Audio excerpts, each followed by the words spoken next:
Ramya ma'am ಅವ್ರ ಒಪಿನಿಯನ್ನ social ಮೀಡಿಯಾನೇ ಹೇಳಿದರು. So ಅದಾದಮೇಲೆ ಕಮೆಂಟ್ಸ್ಗಳು ಸ್ಟಾರ್ಟ್ ಆಯಿತು. ಆ್ಯಂಡ್ ಮ್ಯಾಮ್ ಹೇಳ್ದಂಗೆ ತುಂಬ ವಲ್ಗರಾಗಿ ಮೆಸೇಜ್ ಮಾಡಿದ್ರು ಅಂತ ಹೇಳಿದ್ರು. ಸೊ ಅದಾದ್ಮೇಲೆ ಕಂಪ್ಲೇಂಟು ಕೊಟ್ಟರು. ನಾವು ಎಲ್ಲರೂ ಅದನ್ನು ಕೇಳೇ ಬೇಜಾರಾಯಿತು. So we are all with Ramya ma'am ಅಂತ ಹೇಳೋದಕ್ಕೆ ಇಷ್ಟಪಡ್ತೀನಿ. ಬಟ್ ಎರಡನೇ ವಿಚಾರ ತುಂಬ ಬೇಜಾರಾಗಿದೆ. ನಮ್ಮ ಪ್ರಥಮ್ ಸರ್ ಆ್ಯಂಡ್ ಅವ್ರ ಬಿಹೇವಿಯರು ಈ ವಿಷಯದಲ್ಲಿ ಜೆನ್ಯೂನ್ ಆಗಿ it is our duty. And also ಈ ವಿಷಯದಲ್ಲಿ I stand with Darshan sir. Because 3 ವಿಷಯ ಇದೆ. ಫಸ್ಟ್ ಒಂದು, ಪ್ರಥಮ್ ಸರ್ಗೆ ಯಾರು ಮಚ್ಚಿಟ್ಟು ಹಾಗೆ ಟ್ಯಾಗ್ ತೋರಿಸಿದ್ರು, ಏನೋ ಥ್ರೆಟ್ ಮಾಡಿದ್ರು ಅಂತ ಹೇಳೋದು ಎಲ್ರಿಗೂ ಅವರೇ ಹೇಳಿರೋದು. ಅದಾದಮೇಲೆ ಅವ್ರು ಯಾರಿಗೂ ಸಪೋಸ್ಡ್ಲಿ ಎಲ್ಲ ಅವರೇ ಹೇಳಿರೋದನ್ನೇ. ಕಾಡೂನವ್ರು ಫೋನ್ ಮಾಡಿದ್ರು, ಕಂಪ್ಲೇಂಟ್ ಕೊಡಬೇಡ ಅಂತ ಹೇಳಿದ್ರು. ಅವರು ಕಂಪ್ಲೇಂಟ್ ಕೊಟ್ಟಿಲ್ಲ, FIR ಫೈಲ್ ಮಾಡಿಲ್ಲ. 2 ಡೇಸ್ ಸುಮ್ಮನೆ ಇದ್ದರು. ತುಂಬ ವಿಚಾರವಂತರು ನಮ್ಮ ಲಾಯರ್ ಜಗದೀಶ್ ಸರ್. ಪಾಪ ಅವ್ರು ಹೇಳಿದ್ರು ಕಂಪ್ಲೇಂಟ್ ಕೊಟ್ಟಿಡಿ ಅಂತ. ಅದಾದಮೇಲೆ ಮಾತು ಕೇಳಿಲ್ಲ ಅಂತ ಇನ್ಫ್ಯಾಕ್ಟ್ ಪ್ರವೋಕ್ ಮಾಡಿದ್ರು, ಹೆಸರು ಚೇಂಜ್ ಮಾಡ್ಬೋದು ಅಂತ. ಐ ಥಿಂಕ್ ಹಿ ನ್ಯೂ ಫ್ಯೂಚರಲ್ಲಿ ಏನಾಗುತ್ತೆ ಅಂತ. ಅವ್ರ ಮಾತು ಅವ್ರು ಕೇಳಬೇಕಿತ್ತು ಅಂತ ಅನ್ನಿಸ್ತು. ಸೊ ಅದಾದಮೇಲೆ ತುಂಬ ಅಬ್ಯೂಸಿವ್ ಆಗಿ, ತುಂಬ ರೆಸ್ಪೆಕ್ಟ್ ಇಲ್ಲದೆ, ಅದೇನೋ ಚಿಟ್ಕೆಲ್ಲ ಹೊಡ್ಕೊಂಡು ಬಿಕ್ಕು ಅದು ಇದು, ಇಟ್ ವಾಸ್ ನಾಟ್ ನೆಸೆಸರಿ ಅಂತ ಅನಿಸುತ್ತೆ. ಸಿ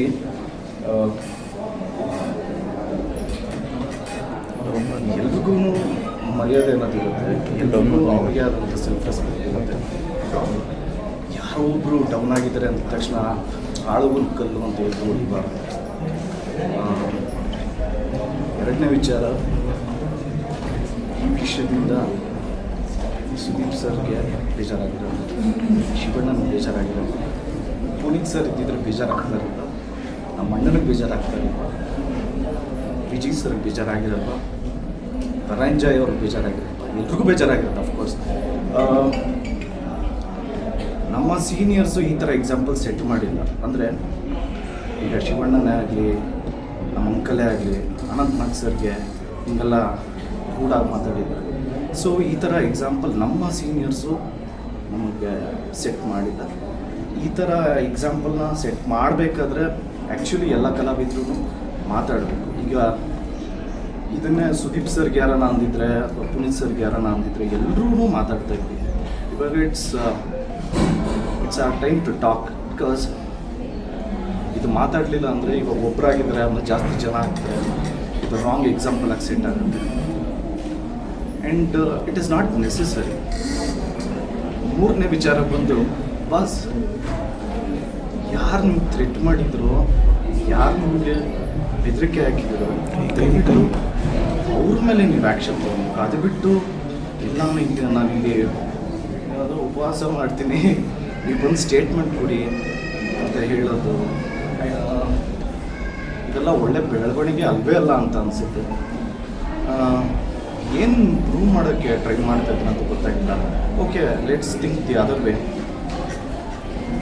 ವಾಟ್ ಇಫ್ ಅವ್ರಿಗೇನು ಗೊತ್ತೇ ಇಲ್ಲ, ನಿಜವಾಗ್ಲೂ ಅವರು ಇದರಲ್ಲಿ ಇನ್ನೋಸೆಂಟ್ ಅಂತ ಪ್ರೂವ್ ಏನು? ಅವರೇನಾದ್ರು ಕಳಿಸಿದ್ರ ಹೋಗಿ ತಮ್ಮಗೆ ಥ್ರೆಟ್ ಮಾಡಿ ಅಂತ? ಡೆಫಿನೆಟ್ಲಿ ನನಗೆ ಗೊತ್ತಿರೋಂಗೆ ಆ ಥರ ಮಾಡಿರಲ್ಲ. ಯಾಕಲ್ಲ ಹೋಗಿದ್ರು ಆ ಥರ ಮಾಡಲ್ಲ. ಆ್ಯಂಡ್ ವೈ ಪ್ರಥಮ್ ಈ ಥರ ಥಾಟ್ ಬಂದಿದೆ ಗೊತ್ತಿಲ್ಲ. ಓಕೆ, ಏನೋ ಅವ್ರು ಏನು ಹೇಳ್ದಂಗೆ ಅವ್ರು ಬೇಜಾರಾಗಿದೆ, ಏನೋ ಮ್ಯಾನಿಪುಲೇಟ್ ಮಾಡಿದ್ರು, ಏನೋ ಚಿಪ್ಸು ಅದು ಇದು ತಿನ್ನೋದಕ್ಕೆ ಅಂತ ಅವ್ರಿಗೇನೋ ತುಂಬ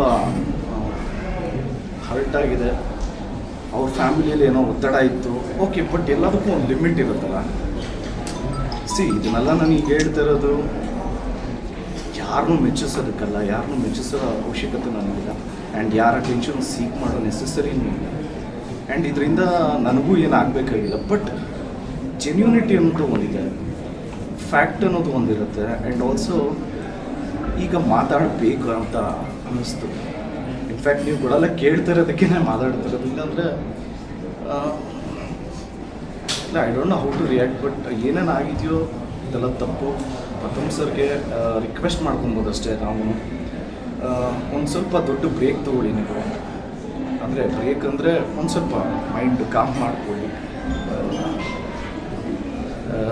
ನೀವು ನಡ್ಕೊಂಡಿರೋ ರೀತಿ, ಚೀಟಿಕೆ ಎಲ್ಲ ಹೊಡೆದಿದ್ದು, ತುಂಬ ಕೆಟ್ಟ ಮಾತಾಡಿದ್ದು. ಅವ್ರಿಗೂ ಫ್ಯಾಮಿಲಿ ಇರುತ್ತೆ, ಎಸ್ಪೆಷಲಿ ಅವ್ರ ಮಗನೂ ಟೀನೇಜರು.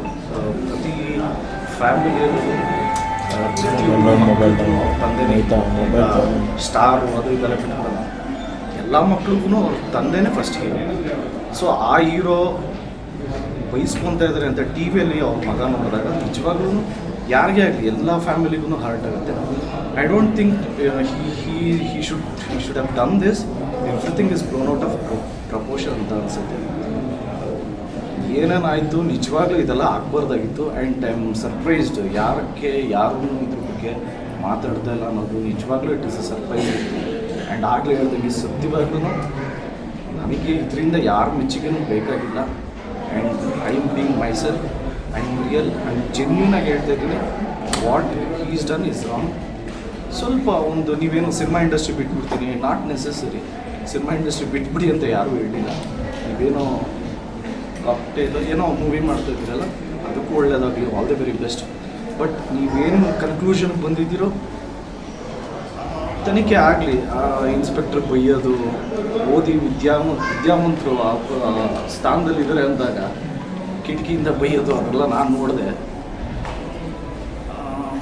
Not at all necessary. And thank you so much sir. ಈಗ ಇದಕ್ಕಿಂತ ಜಾಸ್ತಿ ಇದಕ್ಕೆ ಫ್ಯಾನ್ಸು ಅಥವಾ ಬೇರೆ ಯಾರೋ ಕಮೆಂಟ್ ಮಾಡ್ತಿದ್ದಾರೋ ಅಥವಾ ಟ್ರೋಲ್ ಮಾಡ್ತಿದ್ದಾರೋ ಅನ್ನೋದಾದರೆ, ದರ್ಶನ್ ಆಗಿ ಇಲ್ಲ ನೀವೊಬ್ಬರು ಆ್ಯಕ್ಟರ್ ಆಗಿ ಸ್ಟಾರ್ ಹೀರೋ ಆಗಿ ಯಾರು ಮಾಡಬೇಡ್ರಪ್ಪ, ಹಿಂಗೆ ನನ್ನ ಫ್ಯಾನ್ಸ್ ಆಗಿರ್ಬೋದು, ಬೇರೆ ಯಾರು ಆಗಿರ್ಬೋದು, ಈ ಥರದ್ದು ಮಾಡೋಂಗಿಲ್ಲ, ಹೆಣ್ಮಕ್ಳ ಬಗ್ಗೆ ಮಾತಾಡೋಂಗಿಲ್ಲ ಅಂತ ಹೇಳ್ಬೋದಾಗಿತ್ತ ದರ್ಶನ್ ಅವರಾಗಲಿ ಯಾರೇ ಆಗಲಿ, ಅದು ಮಾಡಲಿಲ್ವಾ ಅಂತ?